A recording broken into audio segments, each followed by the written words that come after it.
لیکن ان سب کے باوجود اگر مشکلات آ جاتی ہیں تو کوئی بات نہیں، مشکلیں آزمائشیں یہ اللہ کی طرف سے نبیوں کو آئی ہیں۔ حضرت امام رازی نے لکھا ہے کہ مکے سے لے کر طائف تک 70 ایسے نبیوں کی قبریں ہیں جن کی وفات صرف بھوک کی وجہ سے ہوئی ہے۔ تو ہم ایک دن کا فاقہ آ جائے، تھوڑا سا کاروبار نرم ہو جائے تو بابوں کے پاس بھاگ کے اللہ کے ساتھ شریک ٹھہرانے لگ جاتے ہیں۔ کیوں؟ کس وجہ سے؟ آزمائش سہیں، برداشت کریں۔ تو اوپر نیچے یہ دن بدلتے رہتے ہیں، دن پھرتے رہتے ہیں، ہر وقت جو ہے کہ جادو ہو گیا، ٹونا ہو گیا، سایہ ہو گیا، بندش ہو گئی ہے، ہر وقت اسی چکر سے ہم نکلتے نہیں ہیں۔ اللہ پر توکل رکھیں، وہ رزق دیتا ہے، وہ رزق تنگ بھی کرتا ہے، وہ رزق کشادہ بھی کرتا ہے، بندوں کو آزماتا بھی ہے، بندوں کو ڈھیل بھی دیتا ہے۔ اس کی ڈھیل سے بھی ڈریں اور اس کی آزمائش میں بھی پورا اترنے کی کوشش کریں اور اسی کے حضور دامن پھیلائیں۔ جب مشکلیں آ جائیں تو مصلح بچھا لیں، گھر کے بچوں کو بھی کہیں کہ یہ مشکل آ گئی ہے، لگتا ہے اللہ ناراض ہو گیا، چلو مصلح بچھاؤ۔ اگر بیٹیاں بھی نماز پڑھ رہی ہوں، نوافل ادا کر کے رب کے حضور دعا مانگ رہی ہوں، بیٹے بھی دعا مانگ رہے ہوں، چھوٹے چھوٹے بچے بھی دعا مانگ رہے ہوں، تو کیا اللہ خالی موڑ دے گا؟ تو زیادہ سے زیادہ نیک مجالس کے اندر شامل ہو جائیں۔ تو بالخصوص میں اپنے پیر بھائیوں کو پابند کرتا ہوں کہ آپ اپنے گھروں میں بھی پابند کریں، کسی بابے کے پاس نہ جائیں۔ یہ بڑے گندے لوگ ہیں، یہ سامنے اب چیزیں آ رہی ہیں، بڑے گندے اور غلیظ قسم کے لوگ ہیں، ان کی نظروں میں غلاظت بھری ہوئی ہے، اور جو ہے وہ لوگوں کے ہجوم سے کبھی متاثر نہ ہوں کہ فلاں وہاں سے اتنے لوگ جا رہے ہیں۔ لا یصیر الباطل حقا بکثرت المتمسکین بہ، اگر کسی جھوٹ کے ساتھ، کسی باطل کے ساتھ زیادہ لوگ وابستہ ہو جائیں تو اس وابستگی سے باطل حق نہیں ہو جاتا۔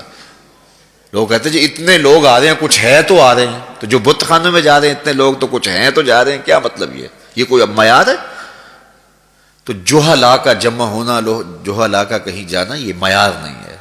معیار جو اللہ رسول نے دیا ہے ہمارے نزدیک بس وہی ہے۔ تو جب کوئی مصیبت بنے، مصلی بچھا کے دعا مانگو اللہ کی بارگاہ میں، نوافل پڑھو، صدقہ کرو، خیرات کرو، منت مان لو، روزوں کی منت مان لو، نمازوں کی منت مان لو، صدقہ کرنے کی منت مان لو، اور اللہ کے نیک بندوں سے جا کے دعا کرواؤ۔ غریبوں میں آپ رزق بانٹو، اس سے برکت ہوگی، اس سے پریشانیاں دور ہوں گی۔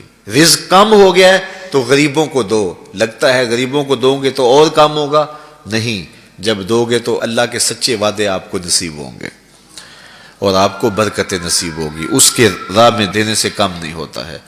اس لیے میں خاص طور پہ یہ باتیں اس لیے کر رہا ہوں کہ ان دنوں کے اندر بہت زیادہ جو ہے وہ اس طرح کے لوگ ہیں اور مختلف جو ہے وہ چینلز کے اوپر ان کو سامنے لایا جا رہا ہے، تو ان لوگوں سے اپنے دامن کو چھڑائیں اور صالحین کی صحبت کو اختیار کریں۔ صالحین کی صحبت سے آپ کو نور ملے گا، روشنی ملے گی۔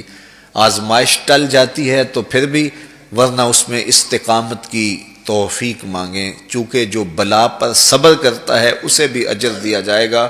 صحیح حدیث میں آتا ہے کہ اہل بلا کو قیامت کے دن جو صلہ دیا جائے گا تو دوسرے لوگ آرزو کریں گے کاش ہمارے جسم کو لوہے کی کینچیوں سے کاٹ دیا جاتا۔